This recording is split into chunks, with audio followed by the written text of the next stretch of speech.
ಕೃಷ್ಣ ಪ್ರಭು ಪ್ರೀತೋಸ್ತು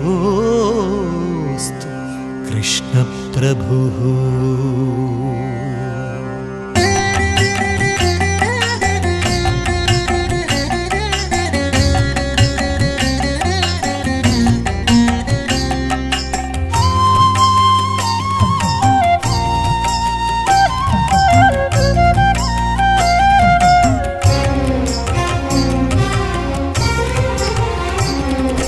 ದೃಷ್ಟಿ ನಿನ್ನ ಪಾದದಲ್ಲಿ ನಿಡೋ ಹಾಂಗೆ ಕೃಷ್ಣ, ದುಷ್ಟ ಜನ ಸಂಗವನ್ನು ಬಿಡೋ ಹಾಂಗೆ. ದೃಷ್ಟಿ ನಿನ್ನ ಪಾದದಲ್ಲಿ ನಿಡೋ ಹಾಂಗೆ ಕೃಷ್ಣ, ದುಷ್ಟ ಜನ ಸಂಗವನ್ನು ಬಿಡೋ ಹಾಂಗೆ. ಕೆಟ್ಟ ಮಾತು ಕಿವಿಗೆ ಕೇಳಿಸದಾಂಗೆ, ಕೆಟ್ಟ ಮಾತು ಕಿವಿಗೆ ಕೇಳಿಸದಾಂಗೆ. ಮನ ಕಟ್ಟಿಸಯ್ಯ ನಿನ್ನ ಪಾದ ಬಿಡದಾಂಗೆ. ದೃಷ್ಟಿ ನಿನ್ನ ಪಾದದಲ್ಲಿ ನಿಡೋ ಹಾಂಗೆ ಕೃಷ್ಣ, ದುಷ್ಟ ಜನ ಸಂಗವನ್ನು ಬಿಡೋ ಹಾಂಗೆ.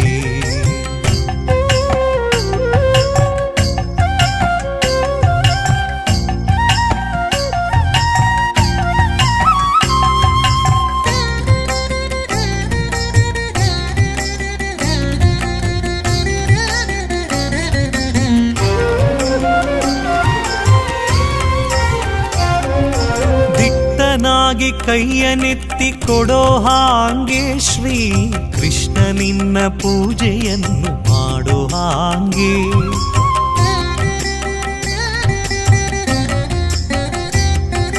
ದಿಟ್ಟನಾಗಿ ಕೈಯನೆತ್ತಿ ಕೊಡೋ ಹಾಂಗೆ ಶ್ರೀ ಕೃಷ್ಣ, ನಿನ್ನ ಪೂಜೆಯನ್ನು ಮಾಡೋ ಹಾಂಗೆ. ಭ್ರಷ್ಟನಾಗಿ ನಾಳ್ವರುಳು ತಿರುಗದಾಂಗೆ, ಭ್ರಷ್ಟನಾಗಿ ನಾಳ್ವರುಳು ತಿರುಗದಾಂಗೆ. ಬಲು ಶಿಷ್ಟ ಜನ ಸೇವೆಯನ್ನು ಮಾಡೋ ಹಾಂಗೆ, ಶಿಷ್ಟ ಜನ ಸೇವೆಯನ್ನು ಮಾಡೋ ಹಾಂಗೆ. ದೃಷ್ಟಿ ನಿನ್ನ ಪಾದದಲ್ಲಿ ನೆಡೋ ಹಾಂಗೆ ಕೃಷ್ಣ, ದುಷ್ಟ ಜನ ಸಂಗವನ್ನು ಬಿಡೋ ಹಾಂಗೆ.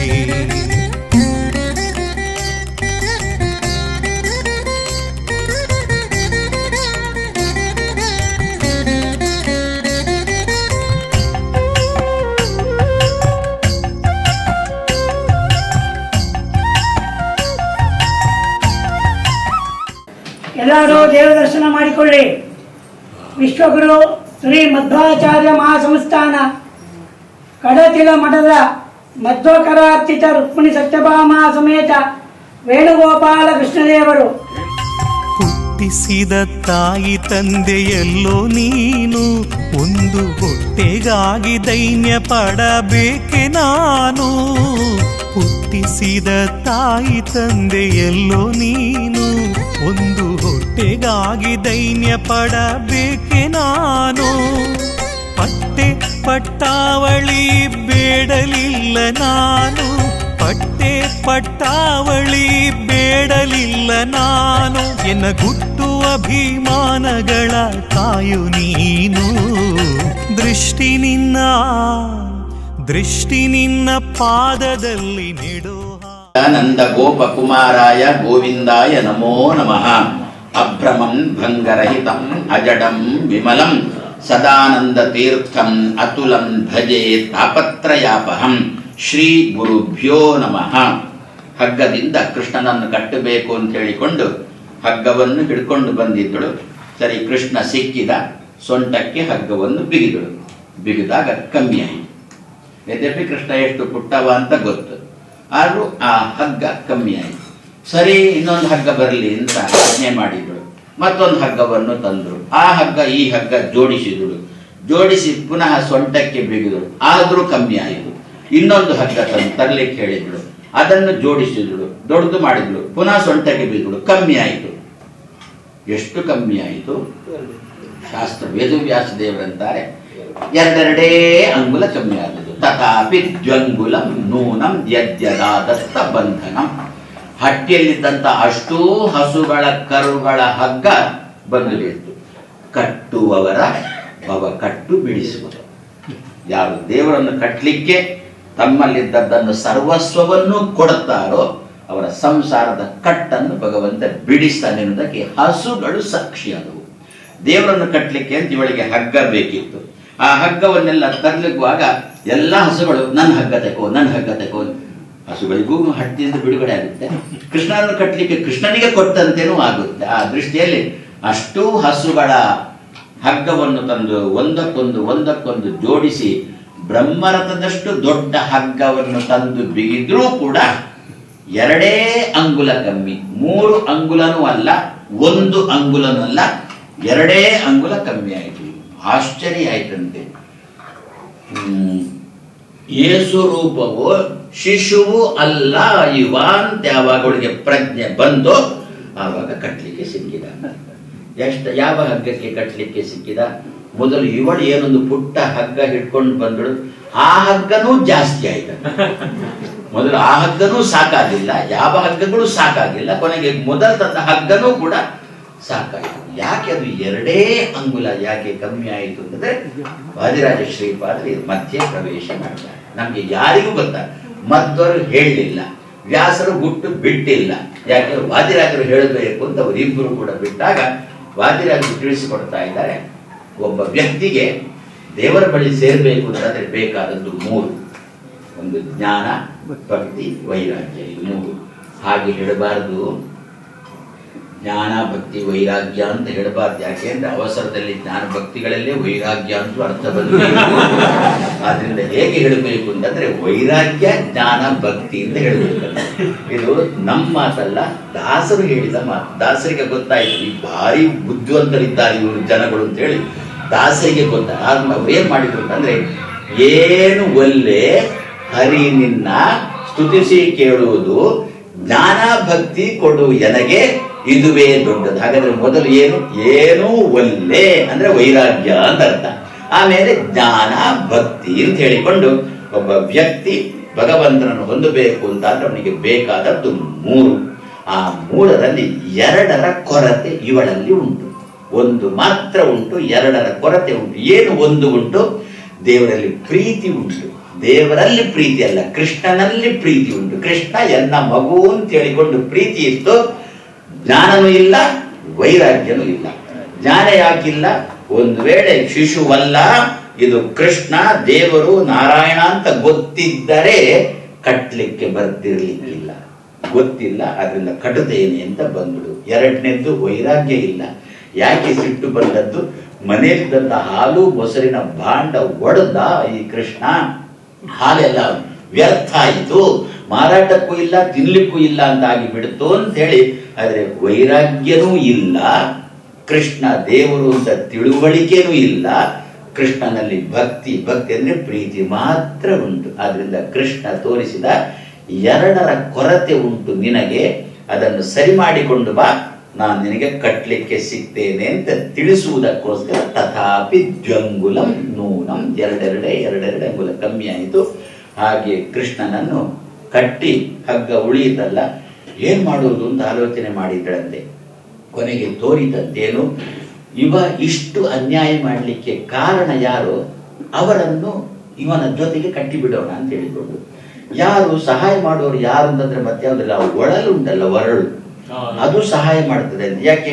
ಮೇಲಿನ ಬೆಣ್ಣೆ ಎಟಕದಿರುವಾಗ ಆ ಒರಳನ್ನು ಎಳ್ಕೊಂಡು ಬಂದ, ಅದರ ಅಡಿಯಲ್ಲಿಟ್ಟ, ಅದನ್ನು ಹತ್ತಿದ, ಬೆಣ್ಣೆ ತೆಗೆದ, ಹಾಲು ಮೊಸರು ತೆಗೆದ, ಕುಡಿದ, ತಿಂದ್ರೆ ಅಡ್ಡಿಲ್ಲ, ಹಾಳು ಮಾಡಿದ ಅಂತ. ಆದ್ರಿಂದ ಇವನಿಗೆ ಸಹಾಯ ಮಾಡುವುದು ಈ ಒರಳು ಅಂತ ಹೇಳಿಕೊಂಡು ಕೃಷ್ಣನನ್ನು ಒರಳಿಗೆ ಕಟ್ಟಿಬಿಟ್ಲು.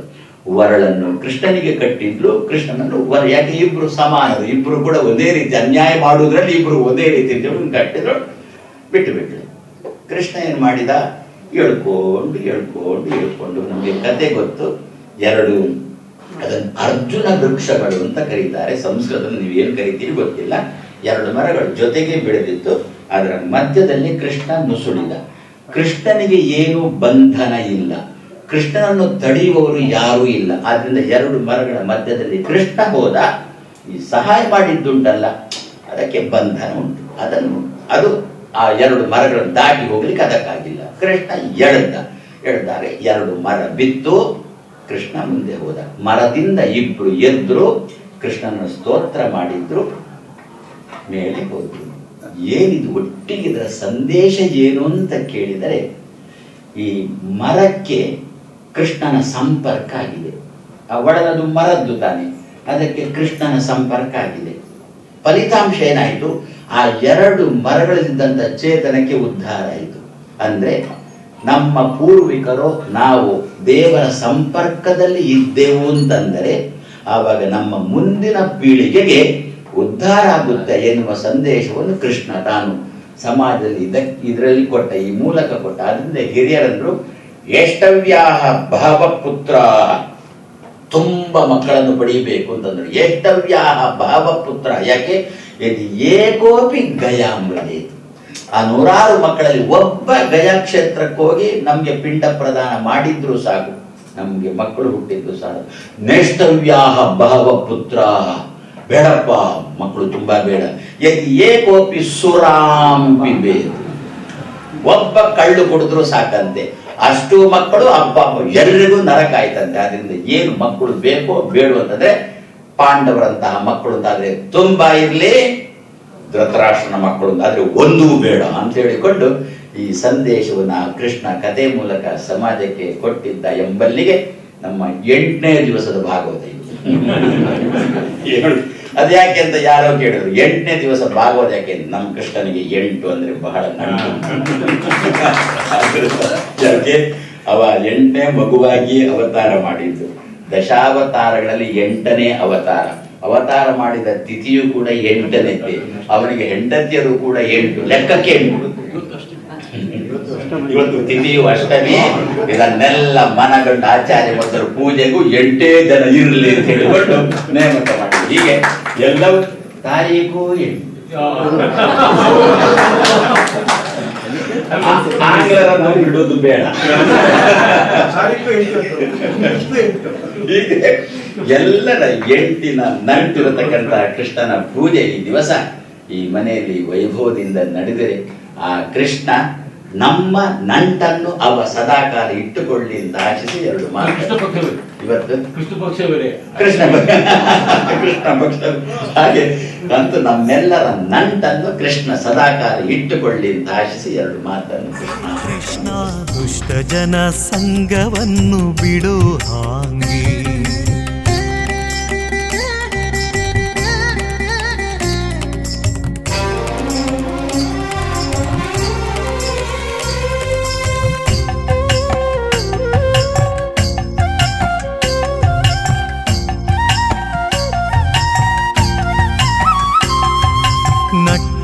ನಡು ನೀರೊಳಗೆ ಈಸಲಾರೆ ನಾನು, ಎತ್ತಿ ಕಟ್ಟೆ ಸೇರಿಸಬೇಕಯ್ಯ ನೀನು.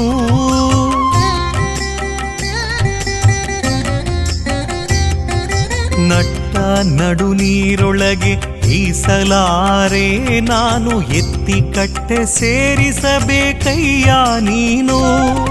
ಬೆಟ್ಟದಂತ ಪಾಪಗಳ ಹೊತ್ತಿಹೆ ನಾನು, ಬೆಟ್ಟದಂತ ಪಾಪಗಳ ಹೊತ್ತಿಹೆ ನಾನು. ಅದ ಸುಟ್ಟು ಬಿಡು ಪುರಂದರ ವಿಠಲ ನೀನು, ಸುಟ್ಟು ಬಿಡು ಪುರಂದರ ವಿಠಲ ನೀನು. ದೃಷ್ಟಿ ನಿನ್ನ ಪಾದದಲ್ಲಿ ನೆಡೋ ಹಾಂಗೆ ಕೃಷ್ಣ, ದುಷ್ಟ ಜನ ಸಂಗವನ್ನು ಬಿಡು ಹಾಂಗೆ. ದೃಷ್ಟಿ ನಿನ್ನ ಪಾದದಲ್ಲಿ ನೆಡೋ ಹಾಂಗೆ ಕೃಷ್ಣ, ದುಷ್ಟ ಜನ ಸಂಗವನ್ನು ಬಿಡೋ ಹಾಂಗೆ. ದುಷ್ಟ ಜನ ಸಂಗವನ್ನು ಬಿಡೋ ಹಾಂಗೆ, ದುಷ್ಟ ಜನ ಸಂಗವನ್ನು ಬಿಡೋ ಹಾಂಗೆ.